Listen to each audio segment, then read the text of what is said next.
नमस्कार मेरे प्यारे साथियों, विजेता ग्लोबल स्टडी में आपका स्वागत है। आज के सेशन में हम लोग बीएसएस टेट मेंस के पर्यावरण से संबंधित कुछ प्रश्नों को हल करेंगे जो कि प्रीवियस ईयर से ही क्वेश्चन लिए गए हैं, जो कि परीक्षा की दृष्टि से बहुत ही इम्पोर्टेंट हैं। आइए देखते हैं। जैसे यहाँ देखिए आप लोग, लिखा है उल्टे एवं सीधे दोनों प्रकार के पारिस्थितिक पिरामिड किसमें पाए जाते हैं। तो आप बताइए। लिखा है पहला ऑप्शन संख्या की पिरामिड, दूसरा ऑप्शन लिखा है जीवभार, यहाँ देखिए भार लिख दिया गया है, टाइप करने में थोड़ी गलती हो गई, जीवभार का पिरामिड। तीसरा ऑप्शन है हमारा ऊर्जा का पिरामिड। चौथा ऑप्शन है उपर्युक्त में से एक से अधिक, और पांचवा ऑप्शन है इनमें से कोई नहीं। आप लोग बताइए इसमें से कौन सा सही होगा, बताइए। चलिए हम बताते हैं आपको। देखिए ये जो अपना संख्या का पिरामिड दिया गया है वो हमेशा सीधा बनता है, ये उल्टा और सीधा दोनों तरह से नहीं बन सकता, इसलिए ये हमारा ऑप्शन गलत है। दूसरा ऑप्शन है, ये देखिए तीसरा ऑप्शन जो ऊर्जा का पिरामिड है, ये भी जो है हमेशा इसका पिरामिड सीधा ही बनता है, ये उल्टा कभी नहीं बन सकता, इसलिए ये भी ऑप्शन हमारे प्रश्न का उत्तर नहीं हो सकता है। अब ये दूसरा ऑप्शन है जो हमारा जीवभार का पिरामिड, यही ऑप्शन हमारे प्रश्न का उत्तर होगा। जैसे कि आप देखिए ये उल्टा और सीधा दोनों पिरामिड, ये जीवभार का पिरामिड बनेगा। जैसे पहले एक पिरामिड आपको हम दिखा रहे हैं, ये पिरामिड किसी जलीय तंत्र का पिरामिड है। जैसे हम लेते हैं तालाब,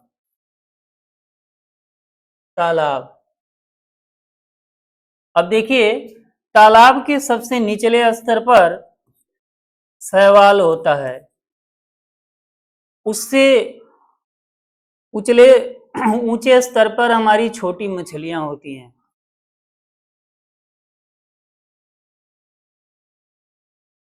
छोटी मछलियां, और यहाँ पे आपको बड़ी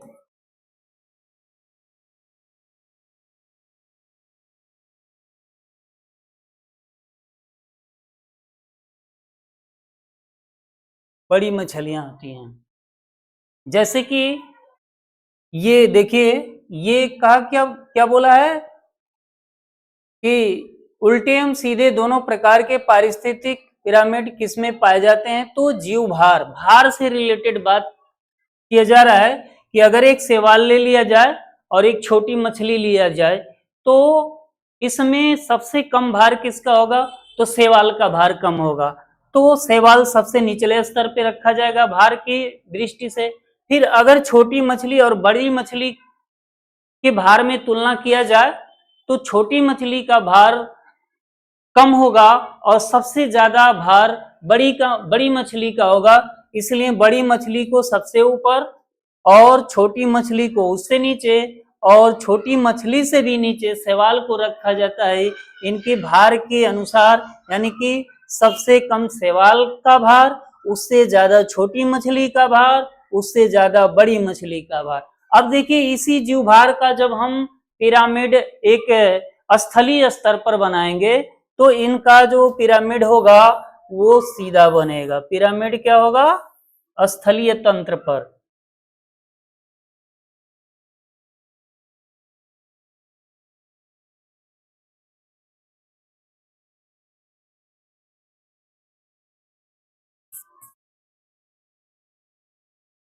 स्थलीय पिरामिड। अब इसमें देखिए, अगर इसमें भी हम 3 स्तर बनाते हैं तो जो हमारा सबसे निचला स्तर होता है इसमें भार की दृष्टि से सबसे भारी जीव और पेड़ पौधे पाए जाते हैं। जैसे हमारा बाघ हो गया, गाय, शेर, पेड़ पौधे इत्यादि पाए जाते हैं। इससे थोड़ा सा हल्का ऊंचले स्तर पे चलेंगे तो हमारी पक्षियां हो जाएंगी, और इससे ऊंचे स्तर पे अगर हम चलते हैं तो वायुमंडलीय कीड़े मकोड़े होंगे, वायुमंडल के कीड़े होंगे।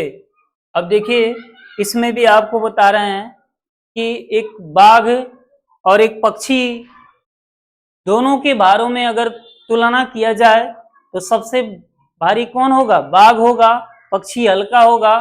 तो जो भारी है उसको निचले स्तर पे रखा गया है, उससे कम भार वाला उसके ऊपर रखा गया, और एक पक्षी और एक कीड़े से उसके भार में तुलना किया जाए तो पक्षी भारी होगी, कीड़ा हल्का होगा, इसलिए इसको ऊपर रखा गया है।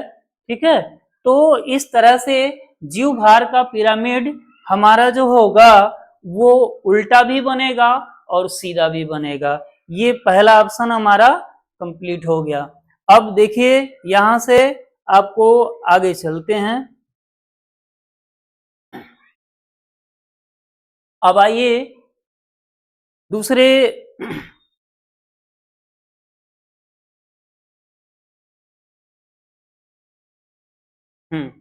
दूसरे क्वेश्चन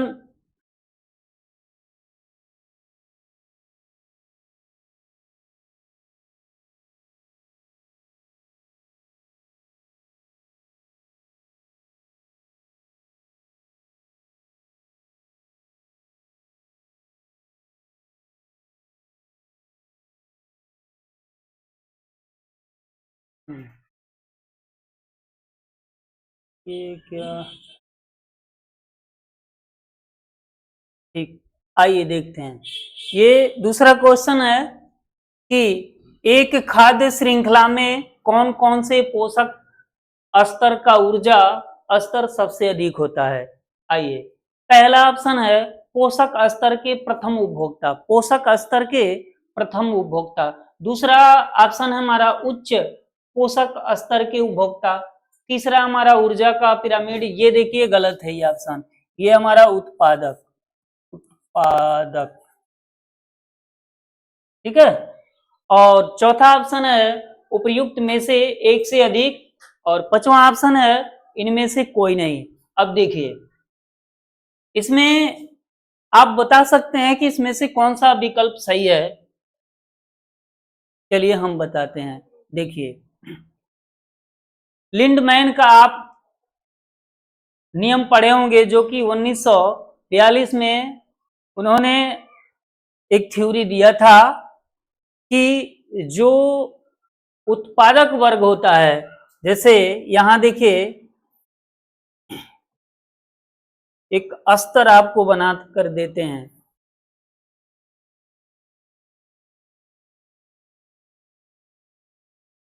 यहां पे हो गया हमारा उत्पादक, यहां हो गया प्रथम उपभोक्ता, यहां है द्वितीय उपभोक्ता, और यहां है तृतीय, तृतीय उपभोक्ता, और यहां पे आएगा अपना अपघटक, घटक। अब इसमें हम आपको इस क्वेश्चन का आंसर उत्पादक बताए हैं कि यही जो है ऊर्जा स्तर का सबसे ज्यादा, मतलब सबसे ज्यादा ऊर्जा इसी में पाया जाता है, उत्पादक में। कैसे? क्योंकि लिंडमैन ने बताया है कि अगर इसमें सपोज दैट 10,000 यूनिट अगर इसमें ऊर्जा है तो इसका 10% ही प्रथम उपभोक्ता इसका ग्रहण कर पाएगा। तो ये 10,000 का 10% कितना होगा? तो आप लोग बताइए। तो यहां हो जाएगा आपका 1,000। ठीक है, और इसका जो 1,000 जो प्रथम उपभोक्ता की एनर्जी है, ऊर्जा, वो जो है जब द्वितीय उपभोक्ता इसको ग्रहण करेगा तो इसका 10% ही ले पाता है, तो इसका एनर्जी लेवल कितना हुआ 100%। और फिर कह रहा है कि जब तृतीय उपभोक्ता जो होगा अगर 100% ऊर्जा में से 10% ऊर्जा ही ग्रहण करता है तो इसका होता है 10%। और 10% का जो हमारा तृतीय उपभोक्ता की जो एनर्जी लेवल है उसमें जब अपघटक उसे मतलब खाते हैं तो उसका 10% लेते हैं, तो इनका हो गया 1% एनर्जी। क्या हो गया 1% एनर्जी। ठीक है, तो बताइए सबसे ज्यादा ऊर्जा लेवल किसका है, तो उत्पादक का है, इसलिए इस दूसरे क्वेश्चन का उत्तर उत्पादक हुआ। ठीक है, चलिए हम लोग चलते हैं अगले क्वेश्चन पर।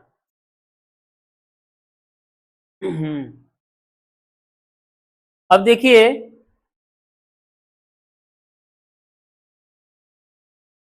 यहां पे तीसरा क्वेश्चन दिया हुआ है।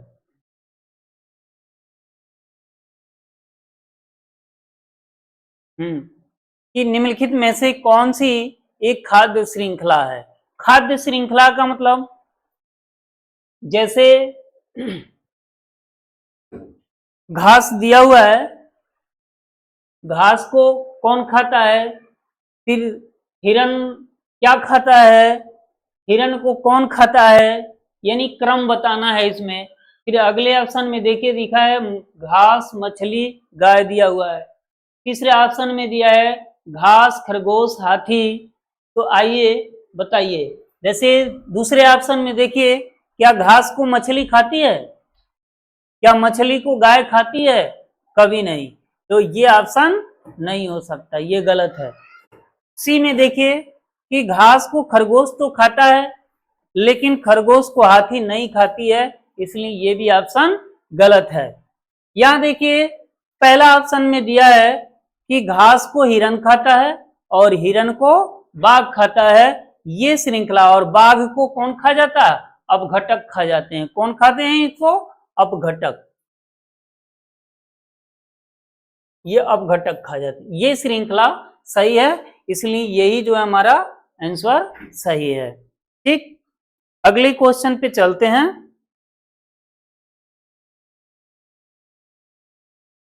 अगला क्वेश्चन है, ये देखिए टाइपिंग में मिस्टेक हो गया है।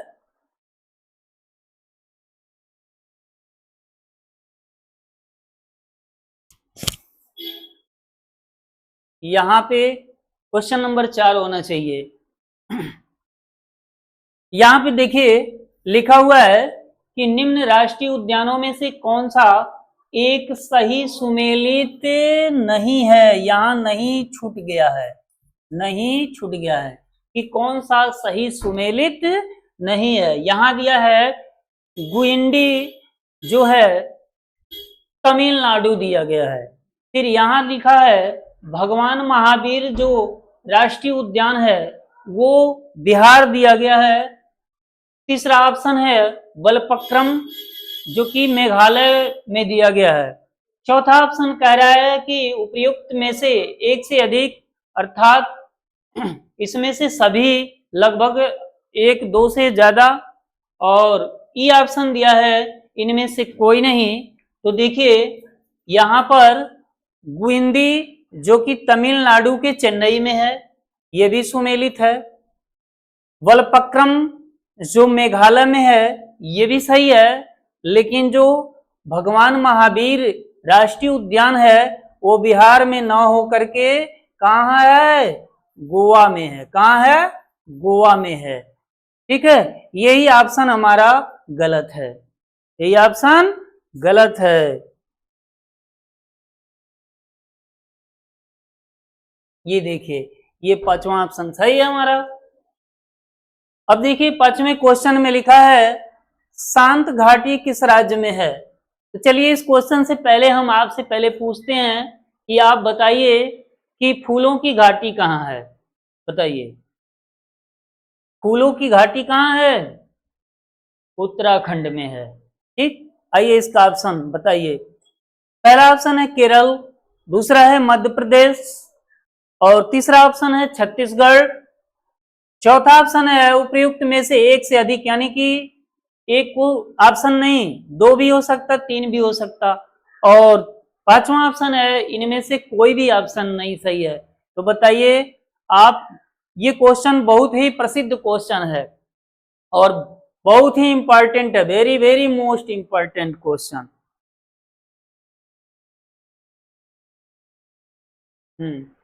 ये question very most important question.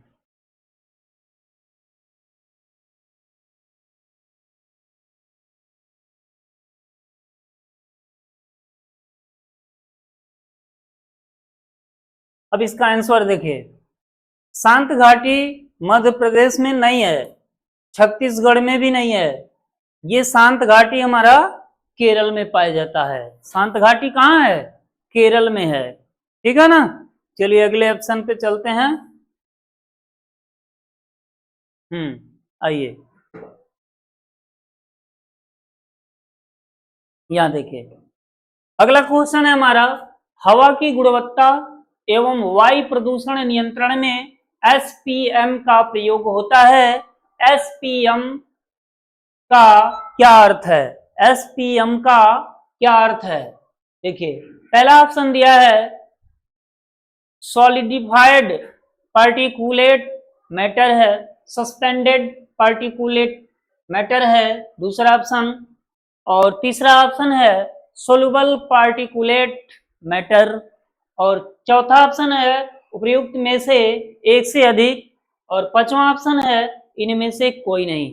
तो इसमें बताइए कौन सा ऑप्शन सही है? ठीक, पहला ऑप्शन सही है या फिर दूसरा ऑप्शन सही है, और या तीसरा ऑप्शन सही है, या चौथा या फिर पांचवा ऑप्शन सही है। पहले तो आप ये समझिए कि एसपीएम क्या है, ठीक है। एसपीएम क्या है? एसपीएम का मतलब होता है सस्पेंडेबल पार्टिकुलेट मैटर, अर्थात वायुमंडल में कुछ ऐसे पार्टिकुलर यानी कि अपशिष्ट कण हवा में घूमते रहते हैं जो कि हमारे योग्य नहीं होते हैं, जैसे, और ये दो तरह से पाए जाते हैं, दो अवस्थाओं में पाए जाते हैं, ठोस अवस्था में भी पाए जाते हैं और द्रव अवस्था में भी पाए जाते हैं। तो इन्हीं को यानी कि एसपीएम जो होता है हमारा सस्पेंडेड पार्टिकुलेट मैटर, अर्थात कि जो अपशिष्ट कण हैं जो हवा में तैरते रहते हैं उन्हीं को हम एसपीएम बोलते हैं, जो कि हमारा ऑप्शन यहाँ पे बी जो है सही है।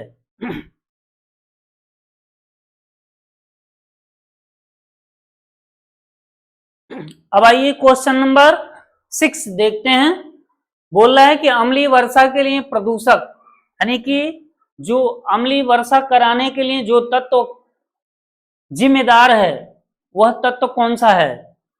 क्या CO2 है पहला ऑप्शन, क्या SO2 है दूसरा ऑप्शन, तीसरा ऑप्शन क्या जलवाष्प है, या उपयुक्त में से ये तीनों है, या फिर दो है, या इनमें से कोई नहीं है?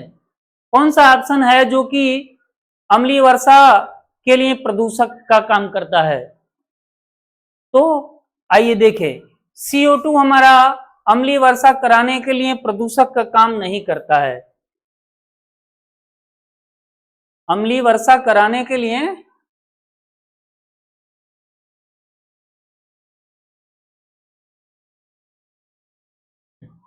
चलिए, अम्लीय वर्षा कराने के लिए प्रदूषक का काम CO2 नहीं करता है, जलवाष्प भी नहीं करता है।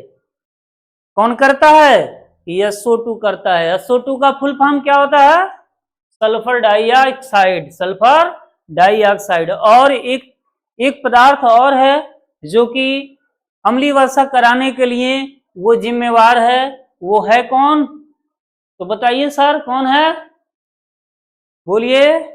Nitrogen oxide. कौन है? नाइट्रोजन ऑक्साइड या NO इसको बोलते हैं, ठीक है। ये ऑप्शन आइए फिर अगले क्वेश्चन पे चलते हैं।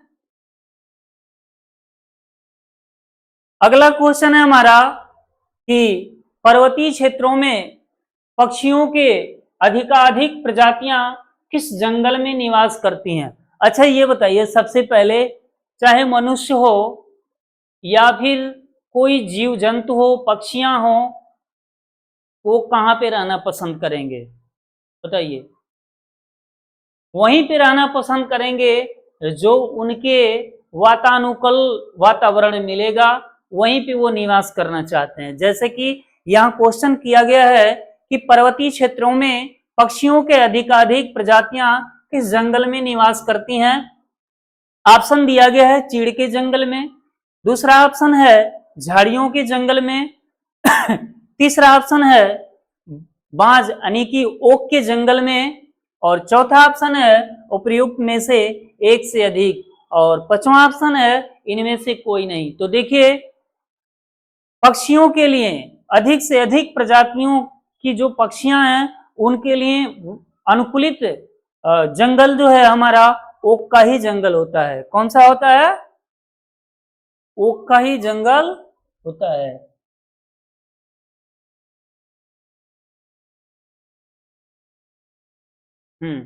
ये देखिए ये ओक का ही जंगल ऐसा वातावरण प्रकट करता है जिसमें विभिन्न प्रकार की प्रजातियों की पक्षियां इसमें रहती हैं।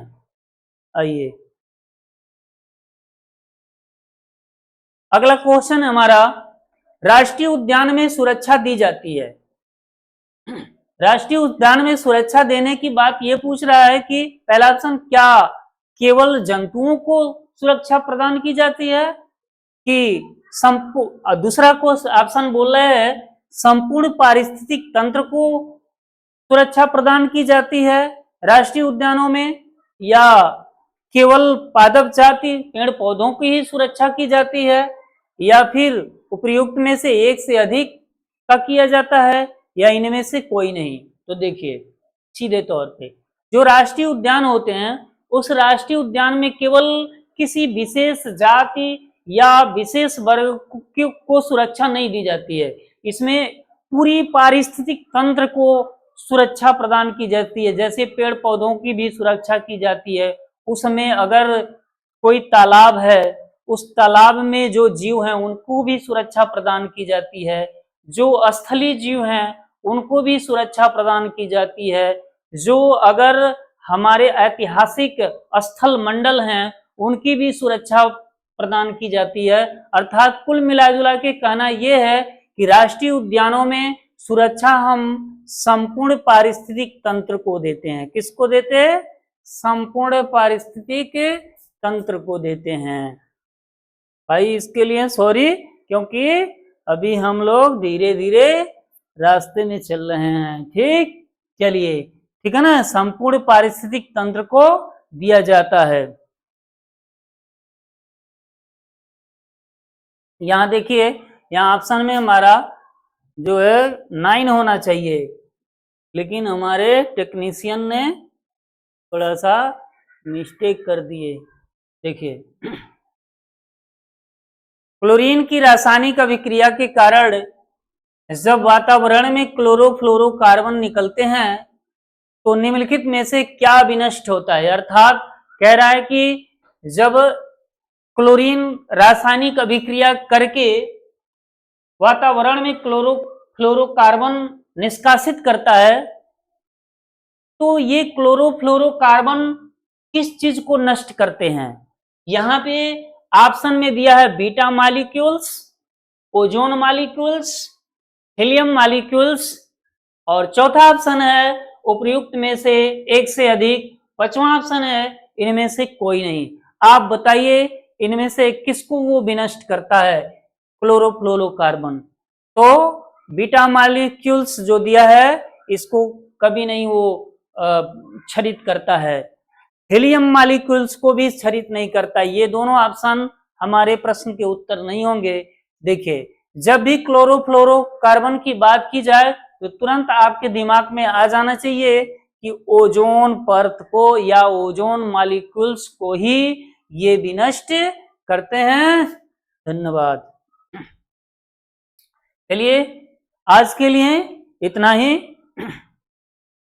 आज के लिए इतना ही क्वेश्चन है। बाकी अब अगले दिन, और आप मेरे इस सेशन को लाइक करिए, सब्सक्राइब करिए और शेयर भी करते रहिए। आप लोगों के ही सहयोग से हम लोग बेहतर से बेहतर कर सकते हैं। धन्यवाद।